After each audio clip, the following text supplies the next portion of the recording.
Call this board meeting to order. I'm going to ask Mr. Harris if he would lead us in our prayer and pledge.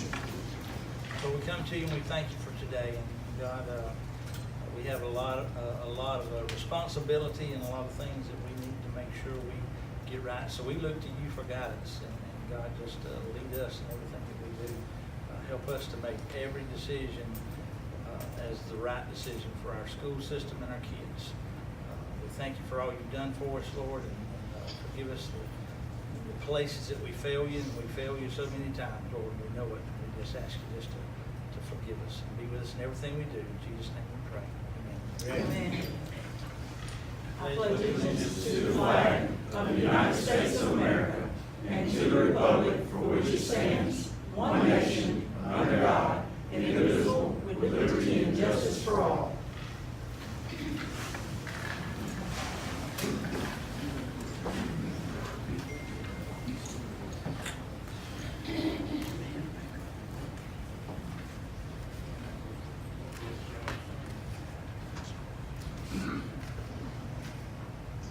Mission statement for the Wayne County School System. Our mission is to empower all students to reach their highest levels of achievement.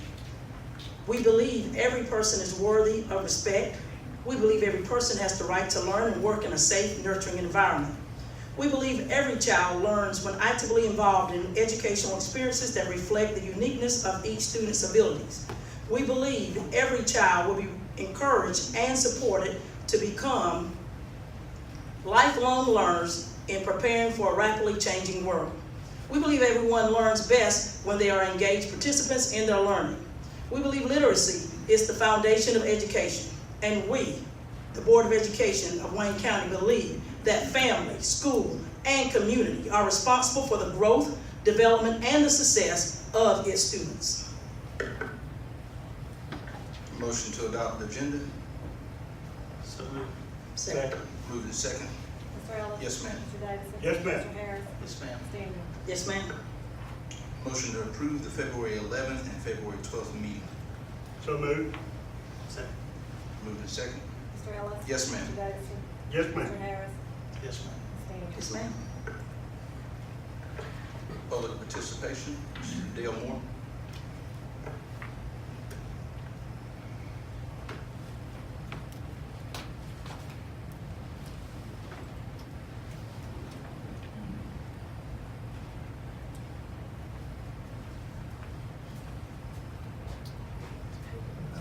Good evening, Board. I appreciate this opportunity that you afford me to come and just speak before you briefly. Let me start off by saying I applaud you for moving in the direction that is stated, is that you're looking at the possibility of hiring a crisis counselor. I would just ask that you also, as you're moving forward in that direction, not knowing what the cost or anything may be, that you not only just look at maybe just one crisis counselor before, put two at the high school, one at each middle school, then they can overwatch the elementary school.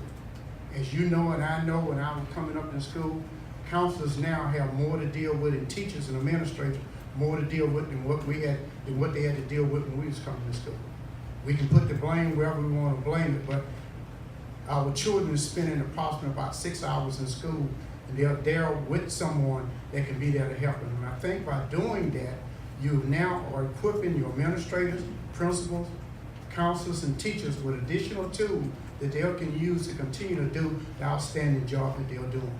And so I beg you, I implore you to do that, because if we can find money to build tracks, we can find money to do other things, I think we can find money to do that, because if we don't, then we will have no use for those tracks and for those facilities. Thank you. Thank you. Thank you.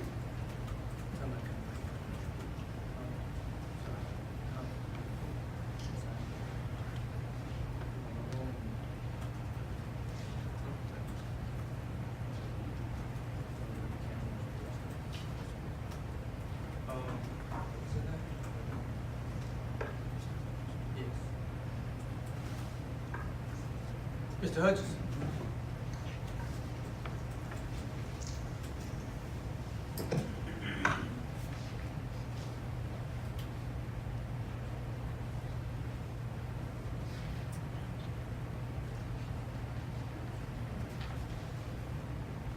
Good evening, everybody. Bill Hutchinson, Robert Hunter Circle, Jessup. I've attended quite a few meetings, and there's been a lot of discussions about quite a few things. And one thing was Martha Rawls, the safety aspect over there. I've cruised over there recently, and I don't see any work being done. So one thing I want to, well, the question I want to ask is, what is the plan? It's been at least over 6 months. I haven't seen anything, any progress, or anything that I can see that's being done. So that's one question I have. And the comment I have is, I've observed the board's conversation about the track and where it should be located. Well, I also attended a meeting where it was said that the previous board had suggested or approved an area where the high school is currently located. So my question is, if that was done, what rescinded that decision? Was it rescinded, or if you bring something up to the board and it's approved in second, does it take the same thing to change it? And I haven't seen that done, so that's a question I have. So you're running around getting people to do surveys and all types of things, and it's obvious that place, the old stadium is too small. I mean, when was the last time you attended a track meet? You know, if you have a regulation track, it's gonna be at least 8 lanes, so you mean you're gonna have at least 8 schools participating, male and female athletes, and a lot of things are happening simultaneously. And so just not enough space. You got shot put, you got long jump, high jump, equipment required for that. You got hurdles, you gotta have space to store the hurdles. You got javelin, you know, it's a safety aspect. And you got the officials, you got the athletes, you got the coaches, all congregated in the same area. So to me, it just takes a lot of space. And another advantage to having a track at the high school is you have a middle school adjacent to the high school. They could use it as well. So I don't know, maybe it's just me, but I strongly support the high school location. One other thing is the band. We have the East Blocks that was passed, and I think last year the band had some concerns about not having good instruments and the transportation that they're using, transport for equipment, the bus, a truck is in bad shape, and I haven't seen any comments or statements made about getting the band new stuff. So that's another concern of mine. Appreciate the time. Thank you. Thanks, sir. Items of business. Yes, sir. With us tonight, we have several gentlemen that have been working very hard behind the scenes to get us to the point where we're able to close on this bond issue, where we do have some funds flowing. Mr. Bob Smith has worked on all our East Blocks in the past, and he's done the same thing this time and help us secure the gentleman we have with us tonight. I'm gonna let him introduce them. Mr. Smith? Mr. Smith? Thank you, Mr. Chairman. I have with me tonight Bill Kemp from Raymond James Company. Bill is the bond underwriter. The company that was retained to basically market bonds, and they were marketed today at a very good interest rate. He will go over all it with you. Next to him is John Pennell, and from the law firm with his father, Jim Pennell, the law firm of Gray and Pennell, and they are bond counsel, and they have been bond counsel for the school board, the city and the county for, I can speak for 50 years. So they're very familiar with us, and they have always done a tremendous job. But at this time, I'll turn it over to Bill, and then John and old Jim will have words to say to you. good to be with y'all tonight. Thank you for letting us be part of your team. And Dr. Brinson said earlier this evening, describe what we do as making the sausage. And there's a lady in the back of the room, Tony, I'm sorry, right up here, who has been elbow deep in making the sausage. And you've got a lot of fine folks on your staff that were part of this process too that we want to acknowledge. As Bob said, we were able to market your bonds today. Your school board staff and us worked together to secure your rating through Moody's Rating Service, produce an offering document.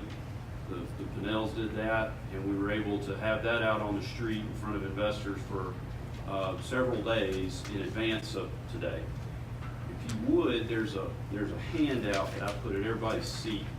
I just wanted to hit a few high points and tell you how good a job we did.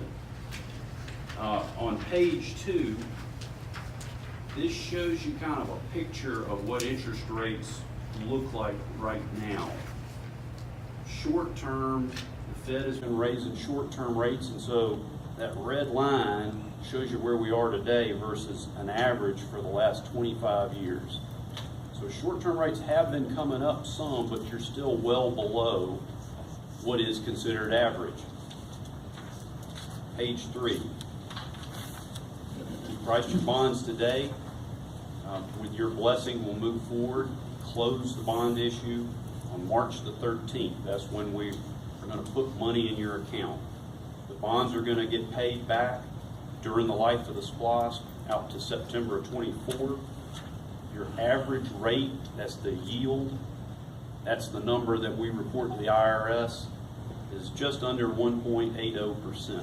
So 179.85, 180, let's call it. Page 4.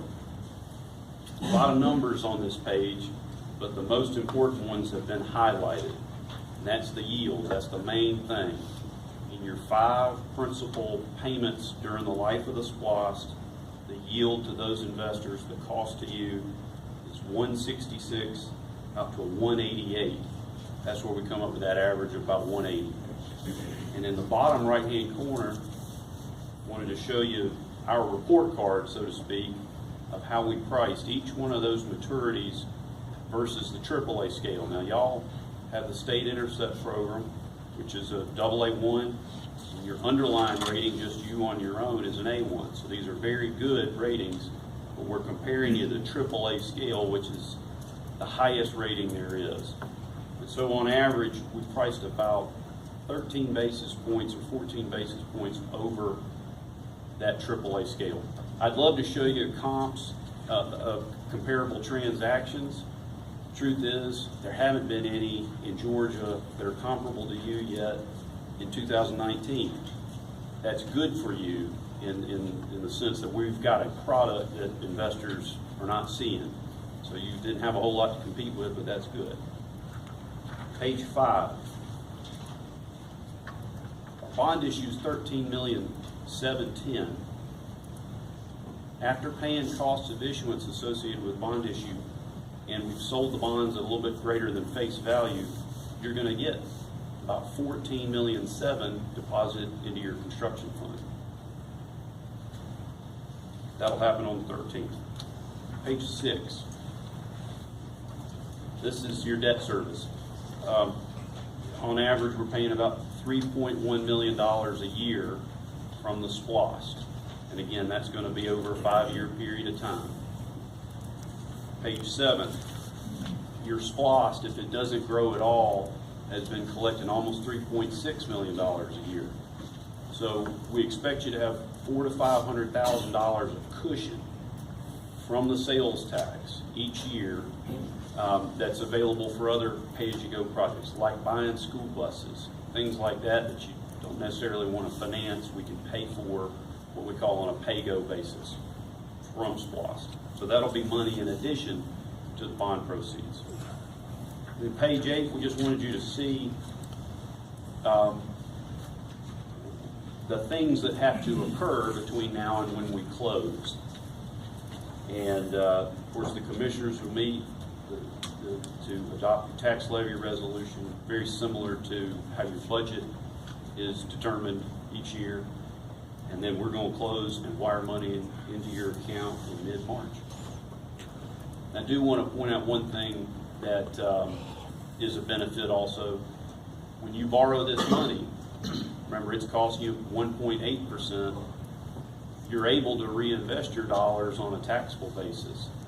And Tony has found safe, secure investments that are going to be yielding you about 2.4%. So we're going to borrow at 1.8, put your money in the account, earning a little bit more. So that's another benefit. So as long as there's some money in that construction fund, you're making a little bit of profit, which is totally legal. These fellows are going to make sure of that.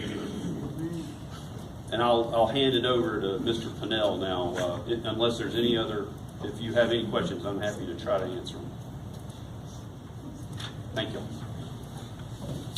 I'm John Pennell, and I appreciate being here in front of y'all tonight. As Bob said, we've worked with the school board for a number of years, and happy to be back here in front of you tonight. In order to finalize everything, we have 3 resolutions that the board needs to approve tonight. The first is the bond resolution. That's the main document that locks in the interest rates and the final pricing that Bill's gone through. It provides that the educational sales tax will be used to pay that back. But these are considered general obligation bonds, and so that is the reason for the second resolution. Bill mentioned about the county taking action next week. Under the state constitution, since you're issuing general obligation debt, you have to have the ability to levy an ad valorem tax to pay that back. Now, that's not anticipated to ever happen over the 5-year period because you've got the educational sales tax that you're going to use to pay it back. But in the event you ever needed to, the way you do that is just like you do on an annual basis by setting your M&O. You have to call on the county commission to levy that tax on your behalf. They obviously have the tax commissioner, they have the board of assessors. They're the ones that collect taxes on behalf of the school board. So the second resolution is a resolution telling them or notifying them y'all are issuing the bonds and putting that structure in place in the event you ever had to call on them to levy a tax. The third resolution is what we call the intercept resolution. In the state of Georgia, we have, and there's only a few other states that have this, but it's called the intercept program, where the state of Georgia will actually intercept money and pay the bondholders in the event you didn't have money available to do so. All the school districts in Georgia use that program because you get a higher credit rating on the bond issue, and that's what Raymond James used today to sell the bonds. And so these are really what we call triple barrel bonds. You've got the sales tax, you've got the tax levy pledge, and then you've got the intercept program. And so that's why these are very strong, sought after bonds in the bond markets, and why you're able to go borrow at 1.8%. So those are the 3 resolutions we need for the board to approve tonight. Assuming that is done, as Bill indicated, the closing is March the 13th. So between now and the 13th, we will put together a final official statement, all the closing documents, including the actual bonds that are issued on the closing date. And then we'll need to coordinate that with the superintendent and the chairman to sign those papers. And then the bonds will be issued on the 13th, and the money come into y'all's account that day. Any questions for me? Motion for approval of the resolutions. So moved. Second. Moving to second. Mr. Ellis? Yes, ma'am. Mr. Davidson? Yes, ma'am. Mr. Harris? Yes, ma'am. Ms. Daniel? Yes, ma'am. Thank you, gentlemen. Is that everything? We get approval. We get these signed. Yeah, can we go ahead and take care of those signatures real quick and get them sealed, get these gentlemen on the road? Great.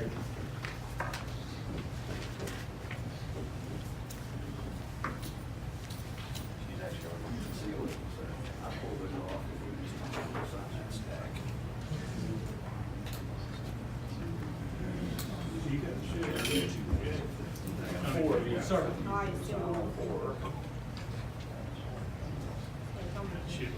That's why he told me that. I followed the directions.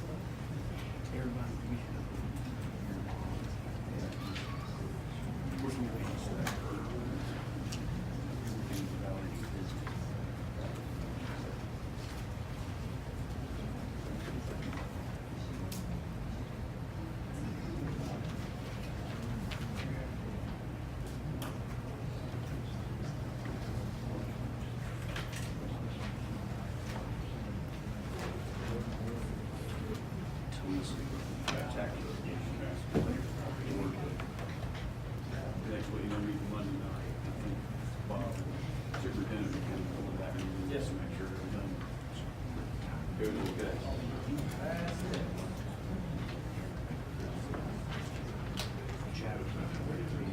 That's what he signs on. I just, those are actual, had questions on, that's what's in the sign.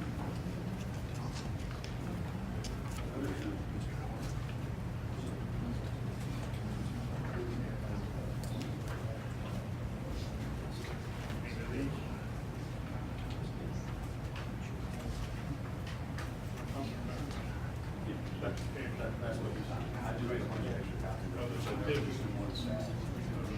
We are listed in board members, that's the issue of fact.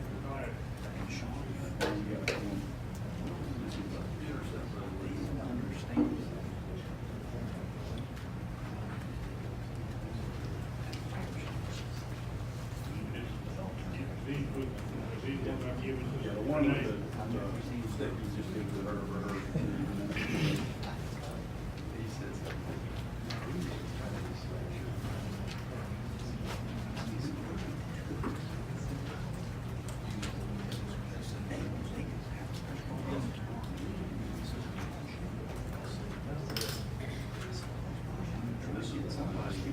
This is with Raymond James, walking in on interest rates and final pricing information.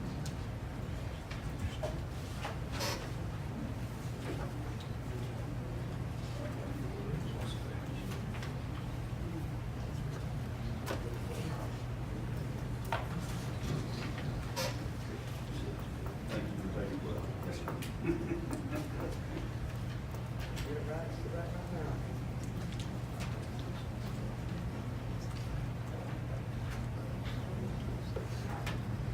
last one.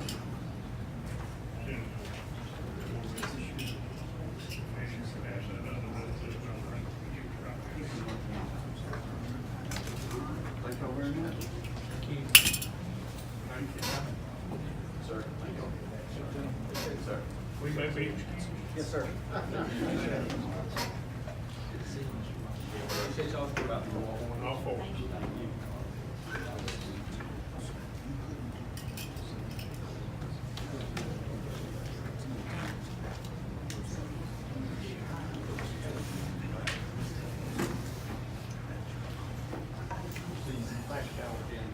Thank you, gentlemen. All right, I'm gonna back up because we did miss, I skipped over our recognitions tonight, but Ms. Tina Mosley is stepping in for Dr. Burgess this evening. Is gonna recognize our January Good as Gold staff member.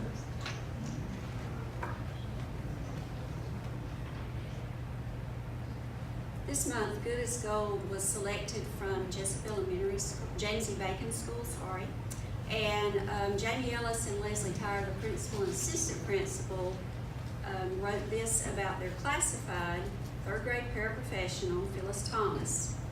Ms. Thomas is a veteran paraprofessional and adds to every classroom she assists. She is pleasant to be around, and students return the respect that she instills in them. Mrs. Thomas is so motivating to the students and works to get students to the next level of achievement. She is truly a dedicated employee with a heart for everyone at James E. Bacon Elementary School. She has the care and kindness that it takes to work with students and adults. Ms. Thomas, would you come on up, please?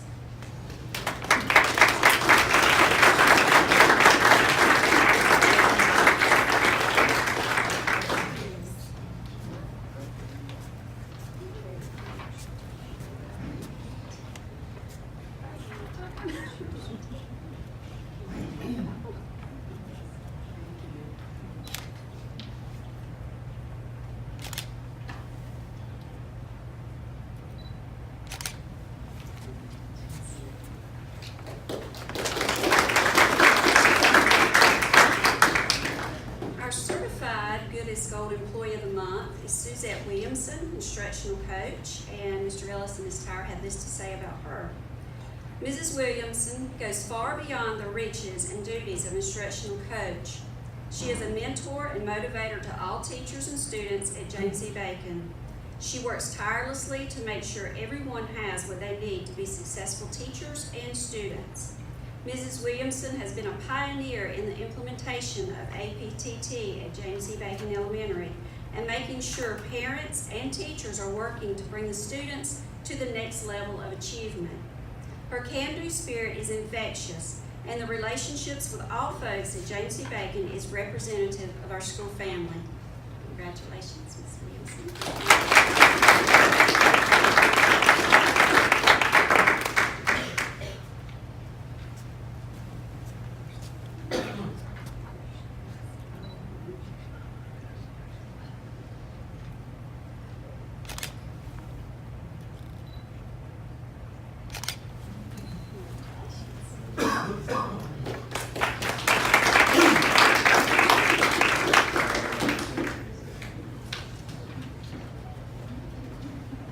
All right, the next item, I wanted to make you aware that we received notification from Chief Superior Court Judge Stephen Scarlett about our Student Attendance and Climate Committee.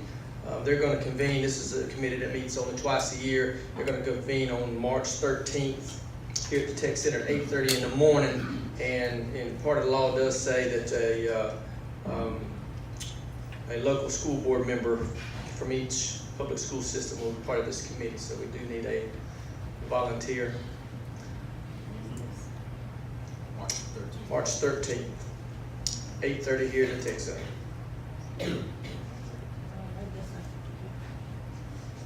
Outstanding? Okay, outstanding. Thank you very much.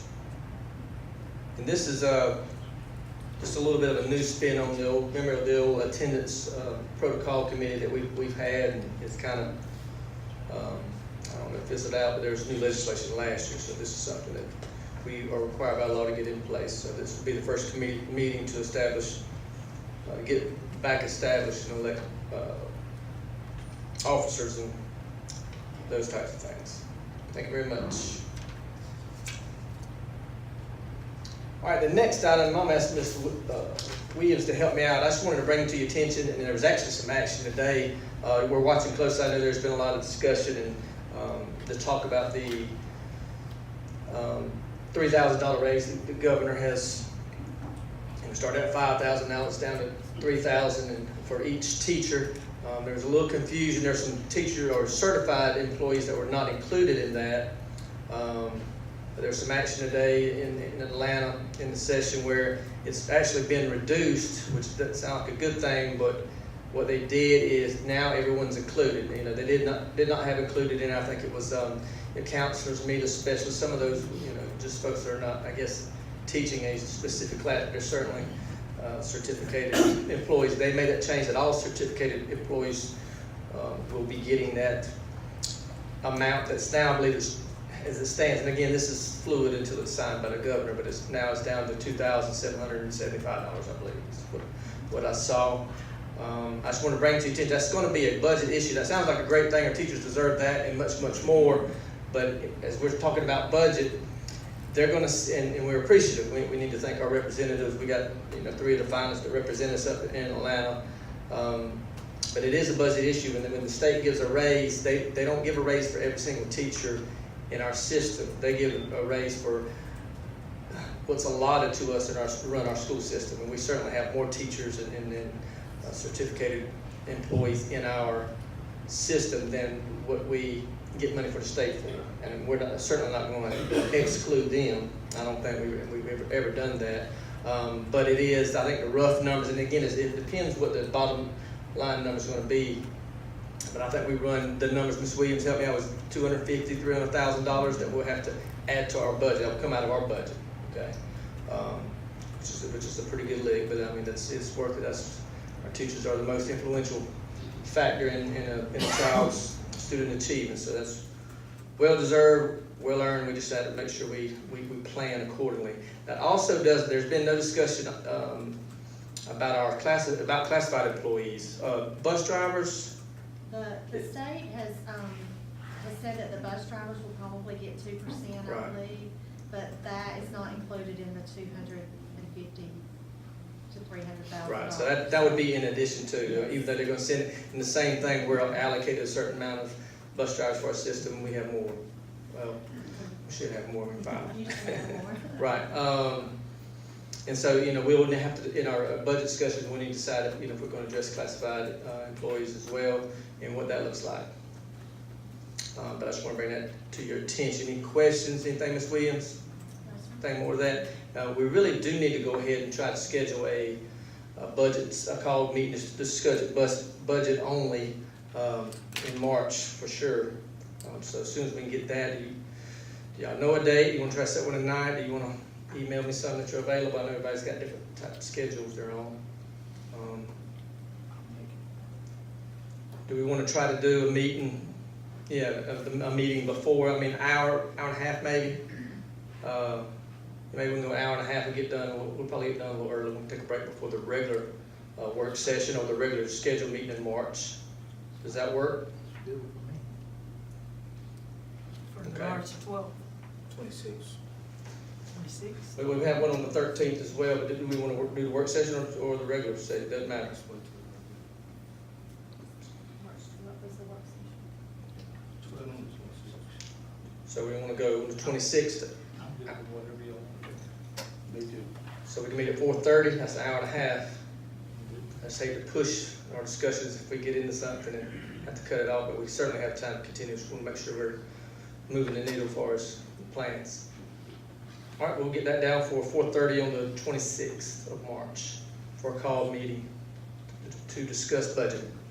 Thank you very much.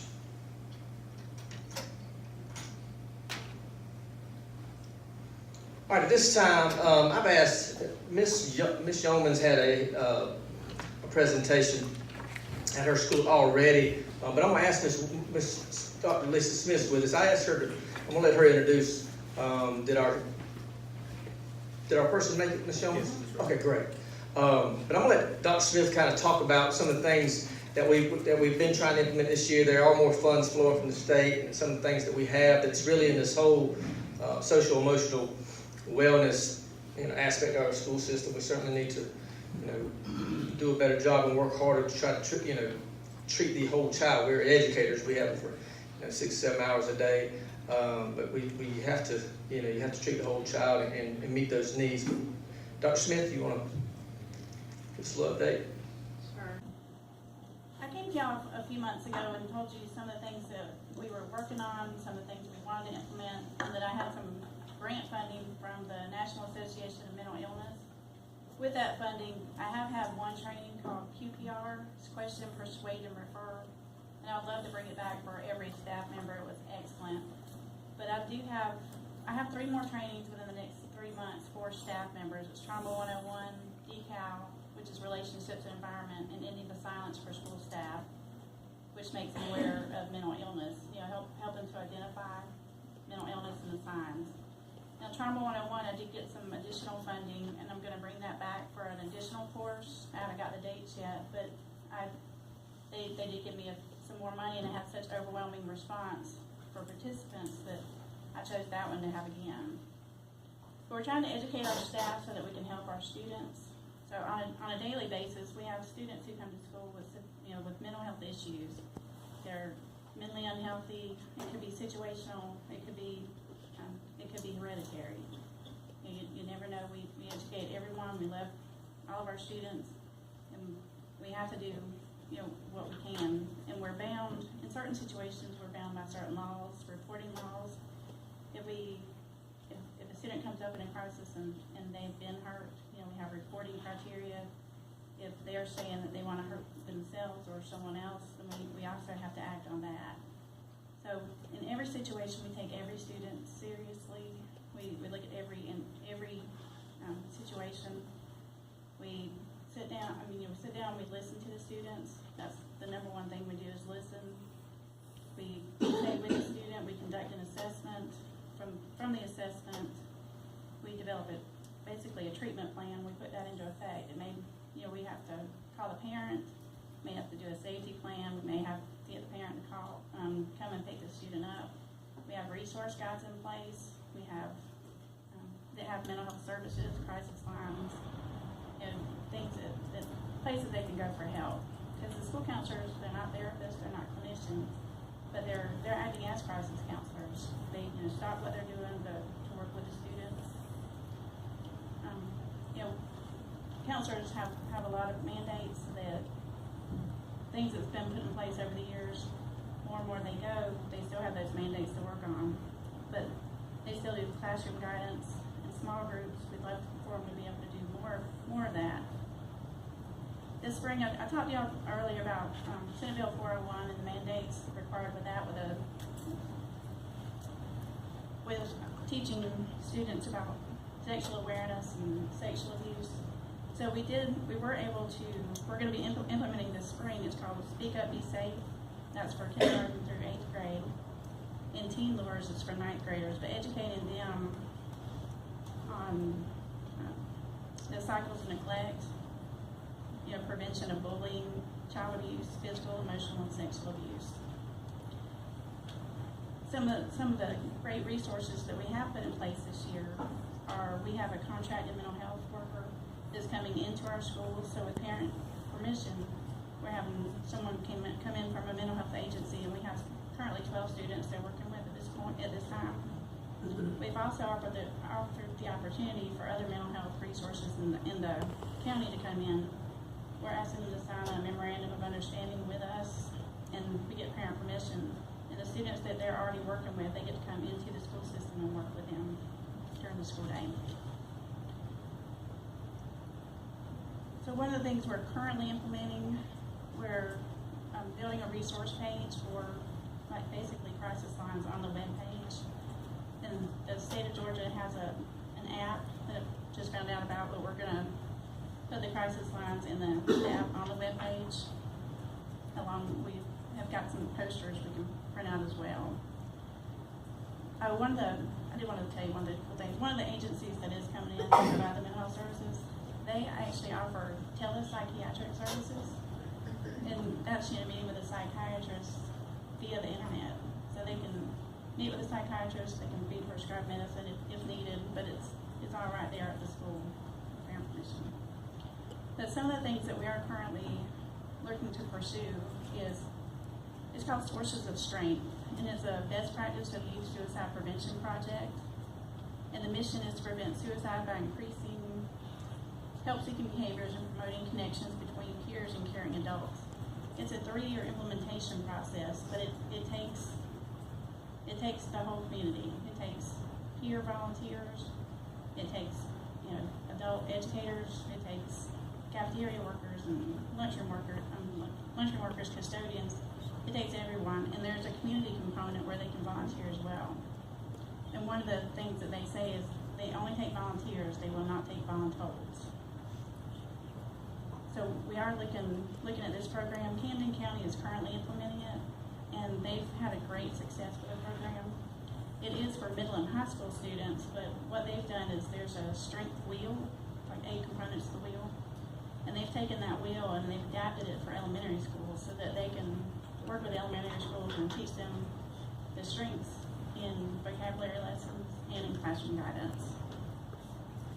We currently, I spoke to y'all earlier about this, the leader and me, we have a group at a symposium. We've got 2 schools just going to implement the program next year. And this is all about intrinsic motivation. It introduces the 7 habits of highly effective people, and it incorporates those 7 habits into everyday lessons for the students. And it's basically building leadership and empowerment in the students themselves. Some of the other training opportunities that we're looking at is for the staff. Part of the training that I was at the QPR, they showed a little video of something. It's called Suicide: The Ripple Effect. And it's a video of a man who jumps off the Golden Gate Bridge and survived. So this is a story of survival and hope. But what it does is, it would be for the staff to help them ask the questions: "Are you okay?" Or "What are you doing?" But he shares his vision of hope and survival. It's really an uplifting film. And I'd like to show that to all the staff members. I found out Alfred ending the silence for school staff, but there's also through NAMI ending the silence for students. And this teaches them warning signs, facts, and how to get help. So NAMI will provide this at no charge. I've just got to work out who to speak with and when we could get them to come. It's taken me since the beginning of the year to schedule the other NAMI trainings, so it is a process. We're focusing on the things that students need, that the staff need. We had someone come from the Department of Public Health for vaping. We're trying to, anything that's impacting the students, we're trying to work with. So we brought in the speakers, and she spoke to everyone, all the high school students. And I've talked to Ms. Shellmans and Dr. Priester about having them talk to the parents of the middle school students. So along with that, Ms. Shellmans has had a presentation on bullying that's been very impactful for her parents, and she's going to tell you more about the program now. Thank you.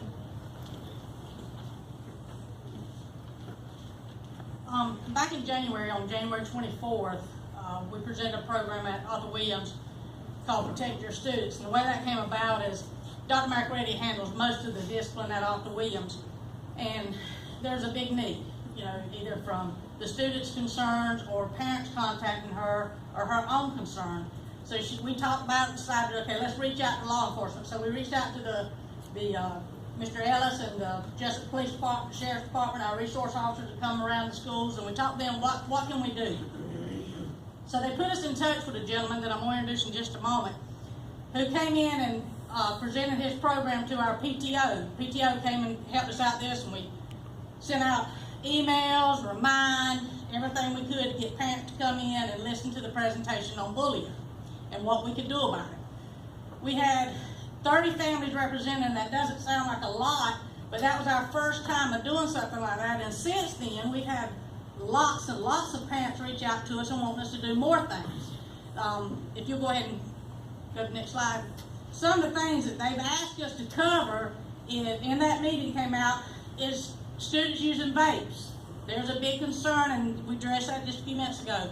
Social media and cell phones and the issues that are arising from those. And then we're going to talk about bully proof in just a minute. Another thing that we're already working on is speaking with one of our employees that work for the school system that does a lot with computers to do an internet safety for our parents, to inform them and help them understand some things that their students are doing that they're not even aware of. And in a case that we just had last week was had to call a grandmother that has custody of her grandson about inappropriate comment that he made to another student the night before on the computer. She said he was just playing Fortnite. She didn't even know that him playing Fortnite, he was playing against other students that were not around him and that they could communicate through that.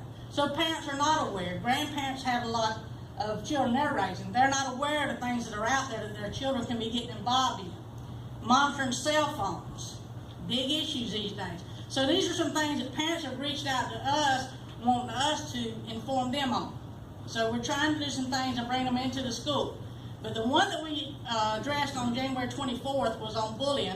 And we have Mr. Jody Skaggs. If you'll come on up, Mr. Jody. I'm going to let him tell you all about his program. But he came in and addressed our parents, and it was overwhelming. It really was. And they really wanted us to come in, and Mr. Ellis came in. He was delayed, but he came in, and they was bombarding him. They want to see this gentleman, where'd he go? Come into our schools. I've been talking with Dr. Priester. He says, tell me all about it. The same problems are going on here. Tell me what we can do. So he's been staying in touch with us to find out what's going on. We've told him everything we know so far. We would like for him to tell you just a little bit about his program in hopes that y'all allow him to come into our schools and talk to our students. Have you got anything for Dr. McRae and myself? Mr. Skaggs, come take it up.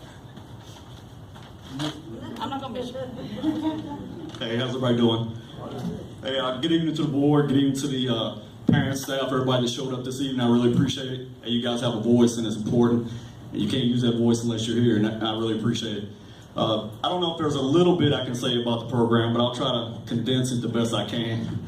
I'm not much of a guy that stands behind a podium and talks. I move around quite a bit, so please excuse me on that too. Let me give you a little bit of background about myself, if you don't mind. I think it's important. I'm not one to sit and brag on myself, but I think it's important that you know who I am and how I can relate to this bully program, how I came up with it, and a little bit of my background.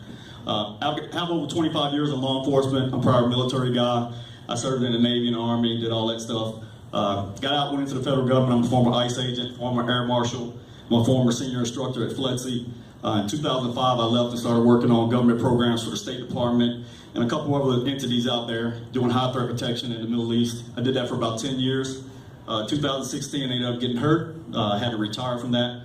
And I came home and I started my company that I currently have now, which is Hostile Intervention Training Solutions, or HITS, LLC. And it's a firearms and specialty tactical training company. And that's what we do. We kind of said, hey, you know what, let's bring our mission home, and we can train people back home to protect themselves, their family, and still keep the same mission and purpose that we had when we were overseas. So that's kind of how we are with that. As far as the bully program itself, why it's so important to me, and my summary on the bully program is going to be real quick for you, but why it's important to me is I'm a child that was bullied. I grew up being bullied. I grew up in the housing projects on welfare. I was a special ed kid from the 1st grade all the way through the 8th grade. Special education. That's where I was at. So I dealt with bullying on all levels. All levels. Where I lived at, I was a minority in the housing projects at that time. I dealt with it from the top to the bottom. Trust me, I know exactly what it does and the impact that it has. And I know what you have to do to get through that and get past it. And that's what I had to realize, and that's what I did. I took my pain and I turned it into power, and I took that power and I moved it toward a purpose. And that purpose helped me accomplish my goals and get out of the situations that I was in. And I let that fuel my fire to this day to accomplish everything that I have. Saying that, that's the same thing I'm trying to instill in these children out here. Before I jump on that, let me say something that's even more important. I probably should have opened with this actually, and please forgive me. If my wife was here, she'd probably say something about that too. But I'm happily married. I've been married for about 19 years. My beautiful wife, Terica. We have 4 kids. We have 16, 14, 11, and 4. Great children. Our 4-year-old is autistic. That's another thing that makes me very passionate about the bully program. My own experiences, my child being autistic, and as you guys know, about 40% of children that are bullied have some type of special needs. So it's really close to my heart on that end too. My children themselves have been bullied. My children are biracial. That's another higher percentage that's bullied as well, just because of that. My kids have suffered and been through it. I've been right there with them. So I've seen it up close and personal. I'm not just somebody that doesn't have the experience in it, or no, you know, I'm kind of pretty passionate about it, let me say that. So what we come up with a program that's called, excuse me, that's called Bullies to Bodyguards. And obviously I'm kind of spinning off my own background and doing high threat protection and all that. And basically what we're doing is just, I'm taking the kids, talking to them and giving them a purpose and explaining to them that, you know, they don't have to cause pain, they can be a protector. And that's kind of how we go with it. It's about making them feel like they're a part of something. The whole part of educating them, the awareness, the tell signs, all that stuff is in there as well. Like you can pull up on pretty much any presentation. It's almost the same information out there. But for me, I have a totally different concept and approach to it. It's kind of military. It's kind of, you know, that thing. You know, I wear pretty much what I have on right now. The kids, they kind of like tattoos, I guess. That draws them in as well. Maybe they like a little bit of muscle. Kids like that stuff too. So anything I can use with my image is going to help me pull kids towards me. That's what I do. Not only that, the whole concept of being a part of something. Some of these kids have never been a part of anything. They don't know what that's like. Some of them don't have support at home. We know how that works too. Single parents, all these things. There's so many factors that can push a child to become a bully. I mean, there's a list of them. You guys know the majority of that stuff. And I'm not going to bore you with stats and all that. For me, it's making them feel a part of something. That's what I'm doing. Giving them a purpose, giving them a mission. Let them know that, you know, if they're stronger than most people, or they feel like they're superior, or whatever goes on in their mind, you know, they can use that to protect people. Instead of hurting people, become a bodyguard. Protect people. That's the whole concept behind it. The presentation is not that long. Again, the bodyguard program is directed, let me explain, there's 2 sides to it. The bodyguard program is directed at the elementary school kids. I have another side to that that's called Battle Buddy, which is towards the high school kids. That's a more direct way. We talk about suicide awareness, a lot of different things like that. The bully-proof program, again, is directed at elementary school kids, and we keep it pretty simple. And I can't sell you on. I'm not going to give you all this amazing stuff that I do with it, or I'm going to come out with a certain book that you've never seen before. That's not what I'm doing. It's the concept, and I think the concept is huge. Making them feel like they're a part of something. Give them a purpose. How we do that in a couple different ways is I have an oath within the presentation that I created. And it's just making them feel a part of something. And the oath just basically says that, they will respect other people. They will respect their parents. They will respect teachers. They will respect. It's a lot of things on respect. It's about 5 sentences. And if they want to, at the end of the presentation, they can recite that. And most kids will, because they'll be encouraged, they'll be inspired, they'll feel like they're going to be like one of us, part of this whole bodyguard organization that we have. So we have to recite that at the end. And my plan is to also give them a little card that's laminated that has the oath on it, something they can carry in their book bag or their pocket, a constant reminder of what they said they were going to do, and we kind of hold them to that. Another thing that we're going to do is we're going to give them a lanyard. Pretty much every school here, they wear a lanyard with their ID and stuff that they have to wear when they're in school, or my children do all the time. And so we're going to provide that for them. So the way we see that, the lanyard is kind of like an identification. It's kind of like their badge. They've been through a special bully-proof program, and now they're a bodyguard. So the lanyard itself would have bully-proof on it and bodyguard on the other side. I feel like when I start, if this is approved, and these classes, I start presenting this, the more kids that are going to have the lanyard around their neck, I feel the more power they're going to have in the school. Kids are going to see that. They're going to identify that lanyard and say, you know what, this kid's been through some type of class. And look at this, he gets this lanyard, he's a part of this bodyguard thing, people are going to start talking about it. I think it's going to have a big influence. I think it'll be like a snowball effect. Once we get it going, I think it's going to have a major impact. More kids are going to want to be a part of something, and I think that's really what it's about. So that's kind of my concept on it. I really can't give you anything amazing other than that. Again, the high school program itself, it's a little different spin. It's, I call it Battle Buddy. In the military, everybody, you hear about Battle Buddy. Your Battle Buddy is basically your best friend, somebody that you can depend on, somebody that you can talk to, someone that you can tell them anything. That's your confidant. When you're down, they lift you up, that type thing. So that's kind of what I want to present to the high school kids as well. Give them that concept. And along with that, too, it comes with a lot of mental retraining. I talk about power of the mind, power of will, how you can turn your pain into purpose, and all these different things, just to get them to understand that they're stronger than what they think they are. And also to relate to them, to know that they're not the only person that's going through this. Even these kids that are being bullied, they need to understand that somebody else has been through that too, that I've been through that, some of my teammates have been through that, and you're not alone. But believe it or not, that's how they feel. They feel like they're the only person in the world that's going through it. These kids out here now that are dealing with this depression because of bullying, they're thinking about suicide, all these things are happening. These kids feel like they're the only person in the world that's going through that. That's why it's so important to have these town meetings and board meetings and all these things, give these kids an outlet, an opportunity to talk and listen to other people so that they know that they're not the only ones struggling. And I'll end with this. I have a couple other things that we added to my program too. It's just kind of an outlet for them. One, for the elementary school kids, we have a bodyguard to lunch program. And basically what that is if a child wants one of us, myself, or one of my team members to come to lunch with them because they're being bullied or whatever the case may be, we'll go to lunch with parents' permission and we'll sit down and have lunch with them. And it's just like, just showing us support, showing that, showing the other kids that somebody is bullying them, whatever, that somebody cares about them other than just their teachers, other than just their parents. Somebody cares about them and values them as a human being. The reason how I came up with that really quick is that I did that for my son. My son was being bullied for a simple thing of having a pink phone case. But he was getting bullied every day, threatening of people beating him up. He even got threatened, four boys threatened to kill him in the bathroom. Literally, that's what they said. That was the whole thing. Trust me, I was at the school so fast. I don't even know if I closed the door at the house. That's how fast I was there with that. But, so, I went to lunch with my son one day, and before I went to lunch, I went to the dollar store, and I got the tightest pink shirt I could find. Did a few push-ups in the parking lot. I'm just kidding on the push-ups in the parking lot. But I did get the pink shirt though, I did. And it was tight.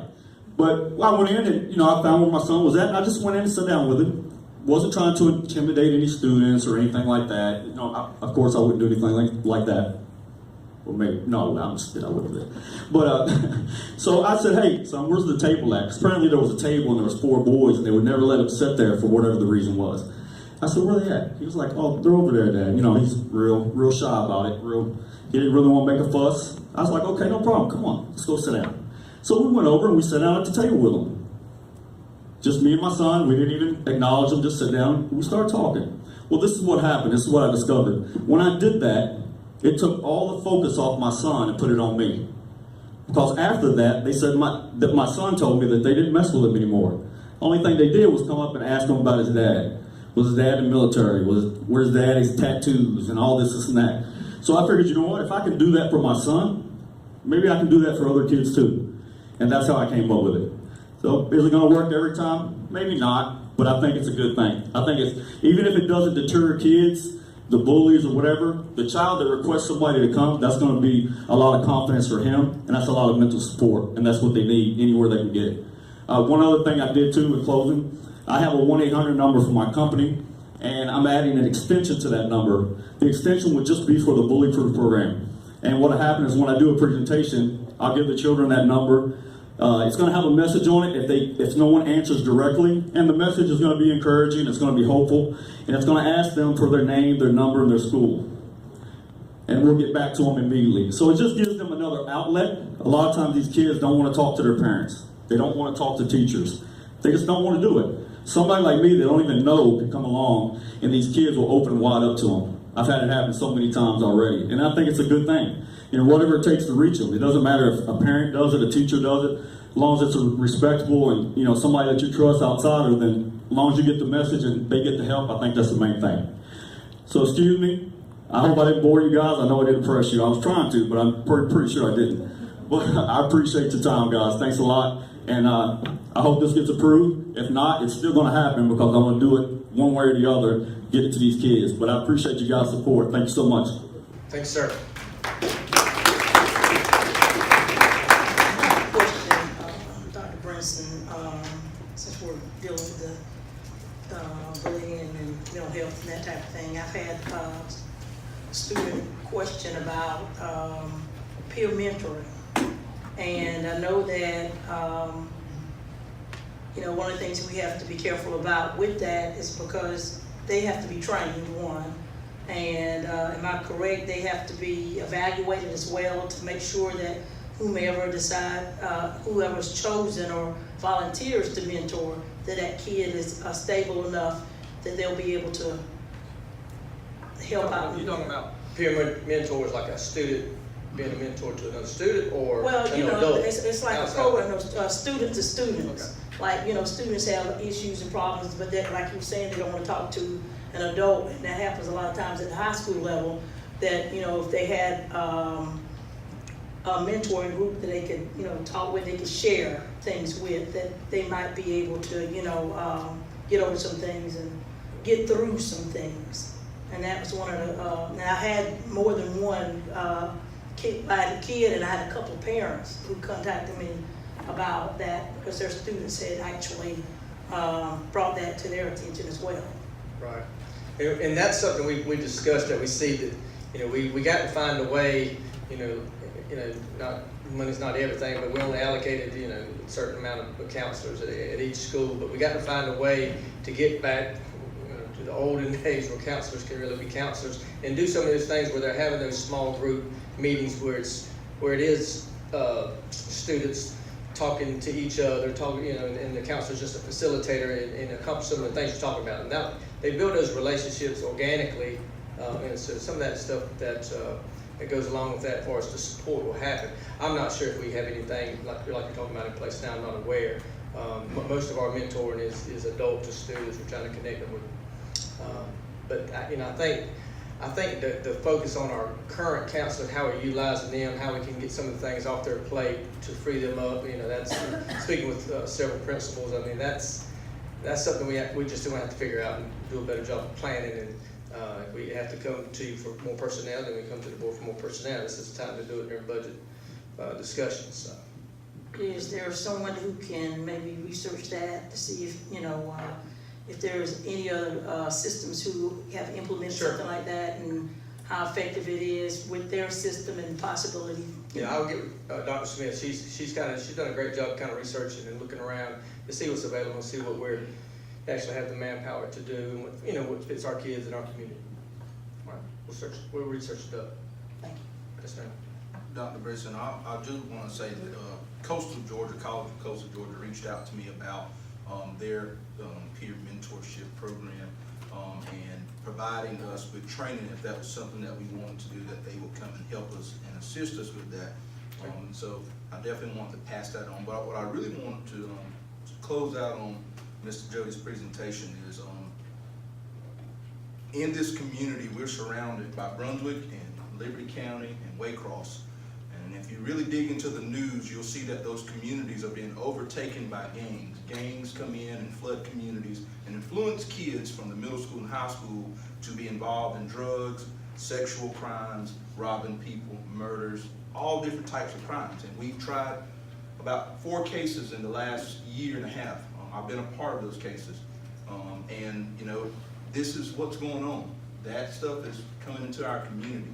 And if we don't create some opportunities for positive influences to come into our community and come into our system and work with our schools and our churches, our communities are going to be just like theirs. It's out of control.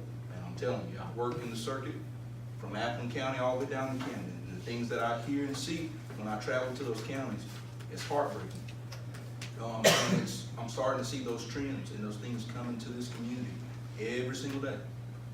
One of the things that we're dealing with now is we have a middle school and high school gang problem that is premature right now, but it's growing into a mature state very fast. And I think it's time for us to make some decisions about getting, you know, the help that we need when people are here and wanting to offer services to us. We definitely want to go through the protocols and make sure that those programs are appropriate for the learning environment, but we do need their help. And hopefully we can have him to come apart. If we can start at the middle school, I definitely want to see that. I was there on the night of that presentation. Our bus broke down in Atlanta, so I got at the very end. But when I got there, when Ms. Shaw will tell you, the parents that were there were like, Mr. Ellis, we want this program. That's what we want. And we want our board members to listen to this guy and support it. And we think this will be a good start for our middle school kids. Okay, one more question. Okay. I know we're doing things for our teachers as far as trying to get them prepared and teach them how to handle and recognize situations where we have kids who are having, you know, a crisis or in mental health situations. Are we going to require every teacher eventually to receive that training, or actually provide that type of training for every teacher? Because I would think that we would. It would be a good idea that, you know, if I was still in the system, I would want it. Right. You know, Yeah, more eyes, the better it is. We're certainly working toward that. I mean, it's, you know, but yes, the answer is yes. Everyone needs that training. It's about, you know, trying to. You want to speak to that, Dr. Smith?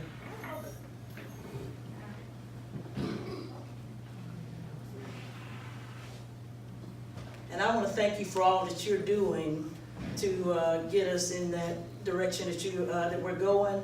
And I really appreciate it. I know a lot of people don't see what you do behind the scenes, and they want, in this microwave society, everything to happen instantly. But I really appreciate everything that you're doing. Well, to go back to the peer mentoring, I didn't want to step up, but one of the programs, the Source of Strength, does have a peer mentoring aspect to it. So that's, you know, one of the things I can look at. College of Coastal Georgia doing the training, they have a great mentoring program and things like that. But the training, we do mandate the teachers, actually all staff members at the beginning of the year, to do their modules. You know, that's the new thing now. Instead of face-to-face training, you do a lot of modules. But we do mandate the modules.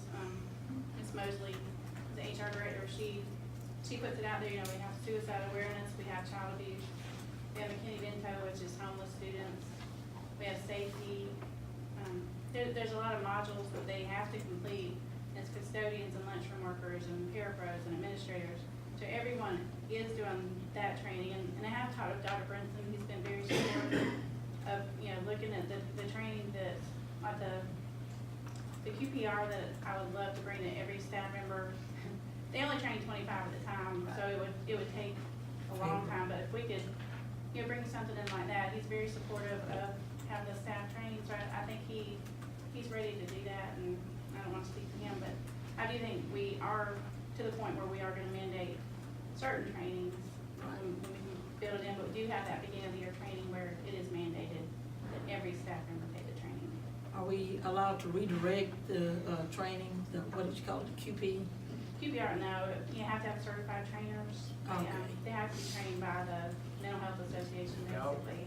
All that stuff, you know, you get into the whole liability realm, but it's just kind of echo what Dr. Smith's saying is that we do a bunch of things that are, the law is mandated where we kind of check the box, and yes, we're doing some of those, but we're trying to figure out ways to have more ongoing, you know, where it's a continuous conversation. We have training where we can, you know, just kind of keep that conversation going. It's not just a check the box thing, we've done it, Right. but we have to do it.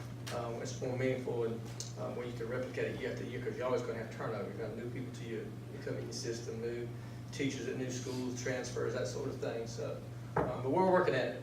You know. Dr. Branson, there's one thing Mr. Skaggs forgot to tell the board, is his price. It's free.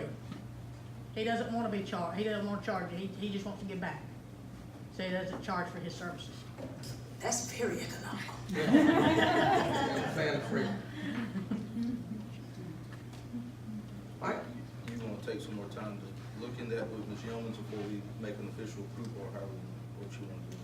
Yeah, I'd like to get a little more details about exactly what we're doing, as far as, you know, what it looks like, because I wasn't, you know, certainly wasn't there, but I think, you know, Dr. Priest's already, you know, working towards getting him scheduled to come in. Start with the middle schools, but I want to see how we can, again, we just don't want it to be a one-time thing. We want to, you know, I like some of the pieces that he's talking about where it is ongoing and there's a presence, ongoing presence, and you just continue to build on it. I think that's, you know, I agree with him, just like he was talking about. The kids they're gonna latch on to something. We want them to, especially at the middle school, but they're gonna latch on to something, and we just want it to be something positive, not something negative. But yes, sir. I agree.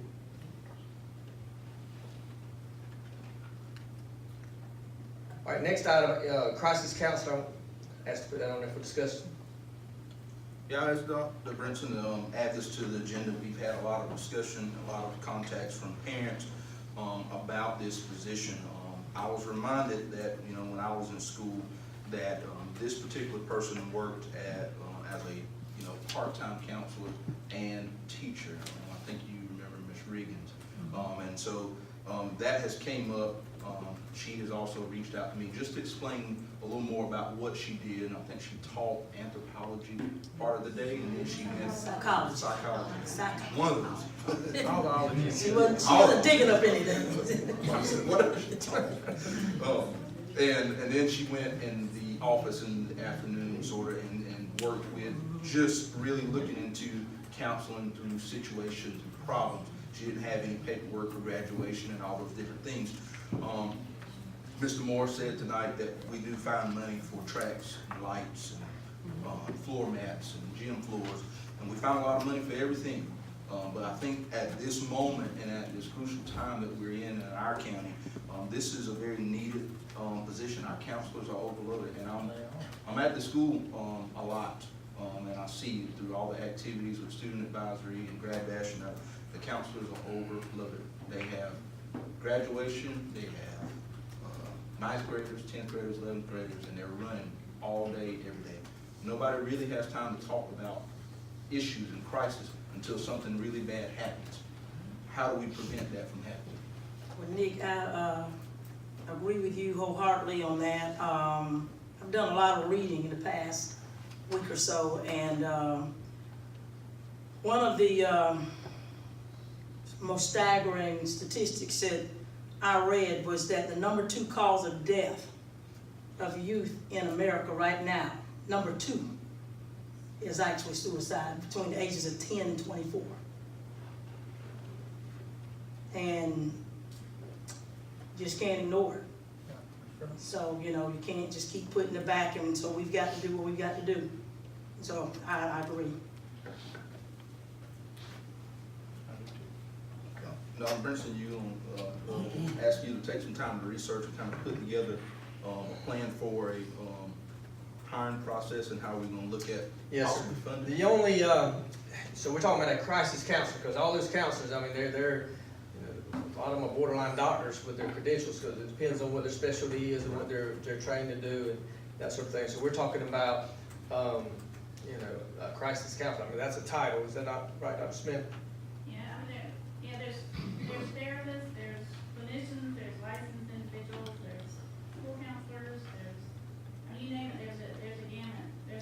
And so, So this one will fall mental health crisis. Okay. Is what I think how we want to title this, mental health crisis. And so we want to look at specifications. yes, sir, I'll research it up, kind of get, information together and work up a, position announcement, that sort of thing, and then I'll come back to you, figure out how many we're hiring, pursuing. You know, I don't mind sharing, I'm a little concerned, you know, there's a just like shortage of teachers, there's a shortage of counselors. The pool is very shallow, but, I don't think we've pursued this particular, so there may be an abundance, I don't know, but that's, you know, I'll get some more information to come back to you. Thank you. Okay. All right, last couple items, we just had a couple of policies. We wanted to ask you to take action if you're ready to do so on policy DJE on purchasing. That's an unnecessary policy, and again, they're recommending that if you don't need a policy, you don't have one. So asking you to consider rescinding that one. And also, we've made, you know, those changes that we've been talking about with our bid policy. We got information today that the state's talking about maybe making some adjustments to the amount of approval that we have to publish on the state procurement website, but, you know, I think that's just a never-ending thing. Once they get to the end of that legislation and we have adjusted it, we'll be back in front of you again, but we are ready to take action if you're ready on those two policies. Motion for approval? I make a motion. Second. Moving second. Mr. Ellis? Yes, ma'am. Mr. Davidson? Yes, ma'am. Mr. Harris? Yes, ma'am. Ms. Daniels? Yes, ma'am. And at this time, Ms. Williams has the January financial statement ready for approval. I'll try to make this short and sweet. Page one, this is through the end of January. Page one, about halfway through the page, you see that we had 8.3 million in operating cash. We did put some of that into Georgia Fund One, which is paying a higher interest rate. So we earned a little over $6,000 just in January on interest on that money. So the next page is the balance sheet for the general fund. We ended the month of January with right at 8.7 million in fund balance. Page three is general fund revenue, 3.3 million for the month of January, and right at 26 million year to date. Tax collections are really good, so that's helping our numbers. The next few pages are our expenditures for the general fund, and with the exception of transportation, all of the departments are on target where they should be. But transportation, and of course, we've had to purchase a couple of buses, so that skews their numbers a little bit, but I expect that they'll be back in balance by the end of the fiscal year. The next page is capital projects. The only activity was sales tax collections, $330,000. And then the next couple pages are federal programs and pre-K, revenues and expenditures, and then school food service, year to date. Revenues exceed expenditures by $106,000. And then the final page are some budget amendments. We had Title I migrant, Title II, Title IV, which is the ART grant, and then Carl Perkins, which is a federal CTAE grant. Any questions? Motion for approval? So moved. Second. Moving second. Mr. Ellis? Yes, ma'am. Mr. Davidson? Yes, ma'am. Mr. Harris? Yes, ma'am. Ms. Daniels? Yes, ma'am. Thank you. Moving into executive session to discuss or deliberate upon the appointment, employment, compensation, hiring, disciplinary action, or dismissal, RPA evaluation, or rating of a public officer, or to interview applicants for the position of superintendent. Motion for executive session. So moved. Second. Moving second. Mr. Ellis? Yes, ma'am. Mr. Davidson? Yes, ma'am. Mr. Harris? Ms. Daniels? Yes, ma'am.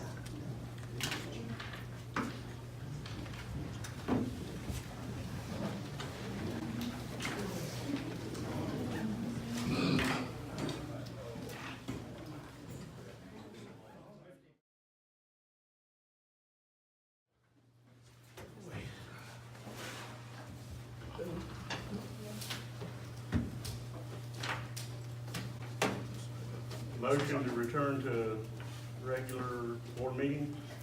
So moved. Second. Moving second. Mr. Ellis? Yes, ma'am. Mr. Davidson? Yes, ma'am. Mr. Harris? Yes, ma'am. Ms. Daniel? Yes, ma'am. Personnel recommendations for February 26, 2019. Motion for approval.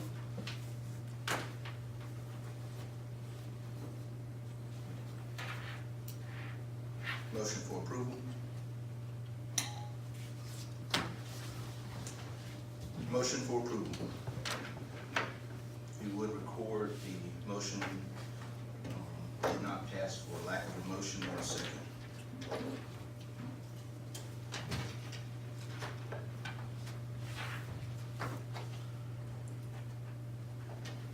Coach Daniel? I just want to share with you all, let you know that, I received something in the mail the other day, the Georgia School Board Association will be having a safety, conference. I believe one of them is in Macon, somewhere up in there, but it's on the, 20th of March. And it will entail, you know, your basic safety stuff as well as, mental health and, you know, other, hot topics that are, you know, of our concern. I think it'd be something that's good for school board members to attend, so we can become informative if, you know, if you're available to do that. But I think it's 2 different sites that they're gonna have. I know one that I was looking at is the 20th. Oh, where's it gonna be? I think it's in Macon, somewhere up in that area. I've got the little card, but we can, look on the GSBA site and, you should be able to find it.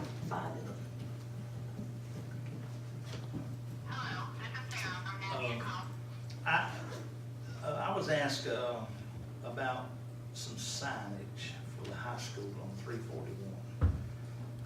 I know we used to have, I haven't looked at it, to be honest with you, but I know there was a sign there that said Wayne County High School, but it wasn't real big, but I had somebody ask me, could we just check into seeing about making that good enough for people coming from other schools to an Oh, yeah, event that- or whatever? that sign is- 341? That sign is like a little, It's a not little real green, big, yeah, it's a and little you'll green miss it sign before like you know it. on the side of the road. Okay, And I'll, I meant to say that. DOT's and I kind of just persnickety haven't- about that, but I'll pursue it and see what we can do and see if it's up to us or, And it may be some state, I don't know. They got a lot of regulations. I'll check on it, report back. okay, thank you. Yes, sir. Good, Nick? I'm good now. Just 2 things. Got some information from Mr. Buckley yesterday on the track. I'll be sharing with you the first thing tomorrow morning, and we are getting ready. I'll need to get some guidance from you to go ahead and finalize that rubric, how we're gonna evaluate the submittals for choosing our, you know, our general contractor, construction manager, same person. But, you know, we just need to finalize that, we're gonna go ahead and get that out. But looks like we got some funds flowing here in a couple of weeks, and so it's time to start planning and get the design down for James E. Bacon where we can hit the ground running as soon as we can, probably begin late July, 1st of August. When we start going over the details of that design, are we gonna really talk about how, some things about laying it out? Yes, And sir. go into more details, because we have. Oh, we yes, just- sir. We just That's- formed that design, and that's all we did. Right, and that's the, and again, that's the beauty, that's the big pro for this, using a construction manager, because we're involved in all of that as far as making it happen. Exactly what we want and what we want it to look like, and money in that, because they have to put that dollar amount on it, and I'll remind you, because that's the dollar amount. It didn't go above that, but yes, sir. A lot more involved than we have been in, really, in that hard bid model that we've been using. But I'll keep you posted on that, but just look for some emails, just some information, let me know your thoughts. Thank you. We'll adjourn back. Pull over the baseball game? Yeah, yes. Baseball still going?